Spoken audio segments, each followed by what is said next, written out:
প্রিয় ভিউয়ার্স, আসসালামু আলাইকুম। আশা করি সবাই ভালো আছেন। সবাইকে ঈদের শুভেচ্ছা জানিয়ে আজকের অধিবেশন শুরু করতে যাচ্ছি।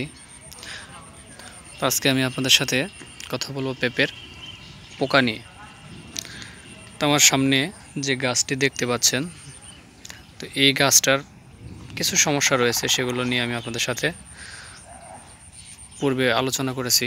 আজকে আমি আপনাদেরকে দেখাবো কিছু পোকার আক্রমণের কারণে দেখেন কিছু ফলগুলো নষ্ট হয়ে গেছে আর কি, দাগ, ফলের ভিতরে দাগ। তো আমি আপনাদেরকে দেখানোর চেষ্টা করতেছি। এই জায়গাটা খেয়াল করেন আর কি, এই ফলটা দেখেন। তারপর হচ্ছে এই যে একটা ফল দেখেন, এটা কিন্তু পোকার কারণে কষ বের হয়েছে আর এখান থেকে নষ্ট হয়ে যাচ্ছে আর কি। এই পোকাটা অনেকটা গান্ধী পোকার মতো, নতুন একটা পোকা। তো আমি আপনাদেরকে থাকলে দেখাতে পারতাম। পোকাটা সম্পূর্ণ গান্ধী পোকার মতো, এবং কি পোকার যে মাথাটা এখানে সুরের মতো একটা কিছু দেখা যায়। তো ওইটা দিয়ে সে কী করে, এটার উপর হাঁটাহাঁটি করে তখন দেখবেন এই ফলগুলো আস্তে আস্তে এরকম বিবর্ণ দাগ পড়ে আর কি। তো এই পোকাটা ম্যাক্সিমাম ক্ষেত্রে দেখা যায় যখন বৃষ্টি হয় তখন আর কি। তো এটা থেকে মানে আপনারা খুব সাবধানে থাকবেন। আর এই পোকার আক্রমণ হলে পেঁপে ডিসকালার হয়ে যাওয়ার সম্ভাবনাটাই বেশি।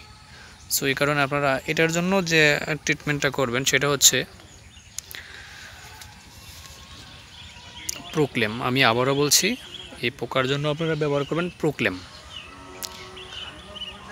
প্রতি 10 লিটারে 1 প্যাকেট, সাথে জেস পাউডার। দেখেন গাছেও কিন্তু এই পোকার আক্রমণ ছিল, যার কারণে গাছের নিচের অংশটা দেখেন, আমি আপনাদেরকে দেখাচ্ছি। এই যে দেখেন জায়গাটা কেমন, এখানে কিন্তু পোকাটা ছিল।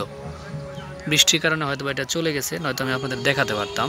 এই জায়গাটা দেখেন কেমন হয়ে গেছে, এখানে বাসা বাঁধছিল আর কি। সো এই কারণে আপনারা এই প্রোক্লেম আর জেসটা আগা থেকে গোড়া পর্যন্ত ভালো করে ধুয়ে দেবেন, তাহলে দেখবেন এই পোকার আক্রমণ আর আসবে না। এই কাজটা আপনারা 10 দিন পর পর করবেন, তাহলে গাছ সুস্থ থাকবে। গাছ সুস্থ মানে ফল সুস্থ। তো ধন্যবাদ সবাইকে, সবাই ভালো থাকেন, সুস্থ থাকেন। পরবর্তীতে নতুন নতুন ভিডিও নিয়ে আপনাদের সামনে হাজির হব। সে পর্যন্ত সবার সুস্থায়ু কামনা করে আজকের মতো বিদায় নিচ্ছি। আল্লাহ হাফেজ।